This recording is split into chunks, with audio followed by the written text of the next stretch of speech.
So magandang araw mga tropa, welcome back to my channel, RA Glass. Muli po si Palpi, bumabati ng magandang araw. Meron na tayong gawing panibagong vlog ngayon mga tropa. So inahin uli kayo ni Papa B na kung interesado sa ganun topic.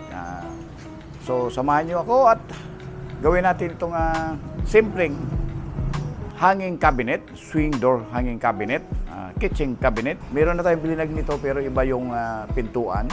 Ginamit namin yung Y2. Dito naman yung gagamitin naman natin dito yung ibang profile naman. Kung minsan tinatawag tong side frame, saka yung sa taas parang long handle frame. Yan.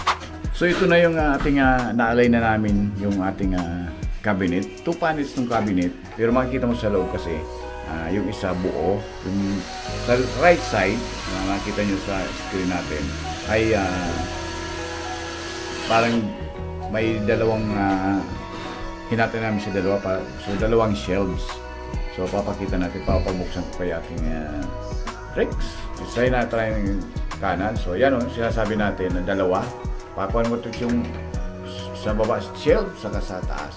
Pero dito sa isa buo lang siya kasi ang purpose niyan kung may lalagay na mas mataas magkakasya. Yan. So medyo madilim kasi sa pwesto namin at wala pang ilaw kaya medyo malabo siguro. Pero paki-close nga tricks yung automatic close siya sabay. Yan. So yan ang pinakawa niya. Basta may tabing mo lang siya. Ipo-close na siyang kosa.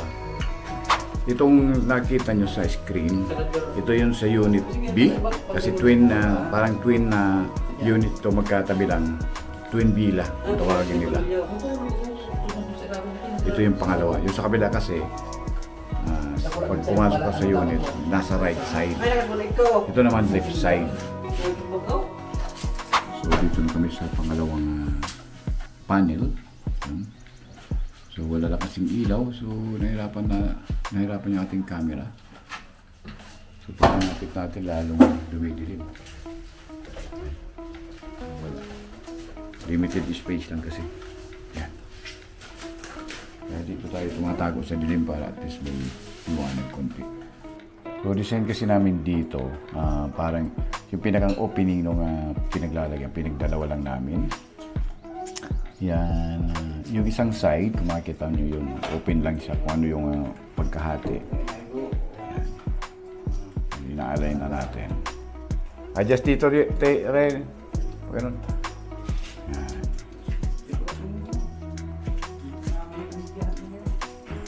So, namubibisira yan kasi after kasing makabit niya, yung panel, kailangan i-adjust. May mga adjusting screw kasi yan. Yun kung ano nakikita pinipit, adjusting screw yan. Dati kasi na kuha na natin to, naipakita ko na rin to dati, post ko na rin to doon sa ating channel. Ito pala ay andito tayo sa Mahogany Nature Camp Tanay. So ito kasi nakita niyo yan, dati ang swimming pool niyan pabilog. So ngayon ginawa nila ng fix, parang concrete. So tingnan natin ano may pagbabago rito. Ito yung reception nila, ayan. So ito yung ating ito yung pinakang kuha nila, MNCT, Mahogany Nature Camp Tanay. Pwede ko yung mag-camping dito, event o kape. Yan. So ito na makikita nyo sa kilometer 51, Sitio Batanggasan, Kayumbay, Tanay, Rizal. Welcome to Mahogany Nature Camp Tanay. So i-update lang tayo natin. Yan. So punta tayo doon sa kung ano pa pagbabago. Yan, ito yung parang pagbabago. Dati kasi ito, badminton ito. Yung muna nating post. Yan. Then, dito yung swimming pool bilog lang. So, medyo panalo na. Sa lalong na-improve. Yan. So, mahaba yung swimming pool. Hanggang doon sa dulo yung swimming pool. Yan. Ito kasi may pambata. Siguro mga kwan lang to, mga 2 feet. Ito mga sa estimate ko mga 4 feet hanggang 5 feet. Yan. So, bukod dito, ito yung isa sa nakita kong na-improve kasi dati wala ito. Ngayon panalo kasi kung gusto mong relax dito. Yan. So, mayroon ditong 1, 2, 3, 4, 4 na aisle. May table, pwede kang mag-gathering kain-kain dyan. So may swing dito. Yan. Yan. swing. Yan. Wala, gumagalaw. So habang naliligo to yung kids. Yan. Ayan. Pwede kang dito magtanaw-tanaw. So meron kasi ditong meron din ditong play. Meron din ditong pwede nga pag-relax na nga mga kids. Yan. Meron ditong slide. Same time may swing na maliit, cute. Yan. So kung may mga kasama ko yung kids, pwede rito mag-enjoy kasi may mga play dito, playground. Yan. Meron din maliit na swing. Same time, meron ditong view deck. Okay, tingnan natin. So kung mahilig pala kayo basketball sa tubig, meron dito parang court. Yan. So, may slide din doon. Pero may mga rules, ball rules. Yan. Meron mga rules and regulation doon sa pool. Yan.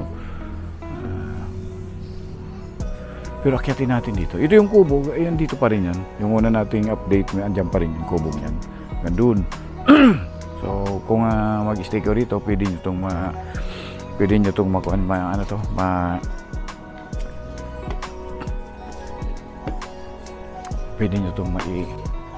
nyo enjoy, pwede kayong maggamit yan, pwede nyo acquire. So ito yung kabuuan ng pool. Ito yung kubo. Yun, kung sana pwede kayong magdalang pagkain, diyan kakain. Same time, ito yung pool. So super haba ng pool. Siguro mga 50 meters. Ganun. O more pa, sobra pa. So parang naka-L siya. Dati kasi wala yan. Ito parang playground yan. Badminton. Tapos kung yung ano pa yung isa, basta may mga playground yan. Yung ginawa na nilang yung swimming pool. So kung akyatin pa natin, kasi may viewing deck dito. Tingnan natin. Akyat tayo habang umuulan kasi. Yan. Yan. So yun kung mali. Yan. Ito na yung kabuhan ng deck. Yan, baka mahulog tayo. Yan. So yan. So yung bila kasi yan, itong bilang yan, yun. 1, 2, 3, 4. Na shatan na rin natin yan. Doon sa baba kasi mayroon doon na basketball. Umahil kami, may basketball court dyan. So huwag kayong mag-alala kasi mayroon naman doon na parking. Yan.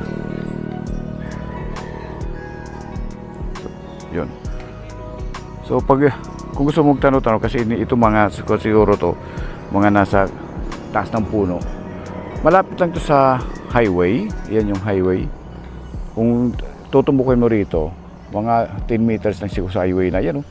Kunti lang. Natatabo na lang ng mga kuwan yan, mga dahon, yung saging sa kapuno. Pero andyan yung highway.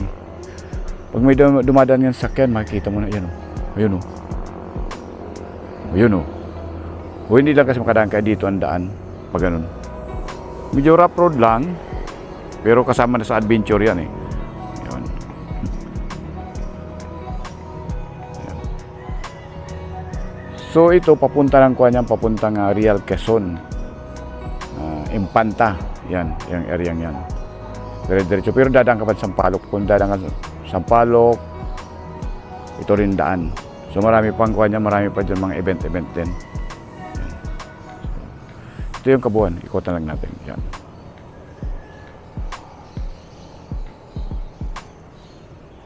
So meron pa yan doon sa baba, pero nakuna na rin natin. Meron, kung gusto nyo kasing mag-isa lang, meron doon A-frame, dalawahan na tao. Yung pa rin, nadagdagan lang. Yung hanging bridge andoon pa rin, doon sa una nating vlog. Doon pa rin. Yan. So ito yung nadagdag, saka itong playground ng bata. Tapos itong doon, yung may parang may stage doon, parang may laruan din, parang covered siya. So pwede rin, meron din dyan. Thank you ng marami, katropa. At napakita natin kung anong update dito sa Mahogan Nature Camp Tanay. So puntahan nyo naman dito. Tingnan nyo na, ay meron naman silang website. I-check na lang doon. So ang check-in pala rito 2 PM. Tapos out, overnight talaga. Tapos ang out, check-out 12 noon. Yan. O overnight talaga. Hindi, wala silang wala silang, alam ko wala silang ano yun? Wala silang short time. Overnight talaga. So maraming salamat. Magandang araw. Bye-bye. Thank you for watching. Madilim na. Yung mga kasama ko guys, mga tourist yan dito. Si Trix, binata yan. Ito, palaging bigo to sa pag-ibig. Ito, magkakanak na yan, Papa. Ito, nagpakulay kasi yan daw gusto ng sweetheart niya, si Mon. Mon, pakita mo. Nag-request yung, sabi na, pag hindi ka nagpakulay na buhok, break tayo. Pakulay ka agad, kinagabihan. Pero ito yung promotor. Ito talaga yung pinaka-playboy. Binata din yan. Yan o. Titing. So maraming salamat at sinamahan niyo si Papa B sa ating buong video regarding sa paggawa ng cabinet hanggang sa pag-install.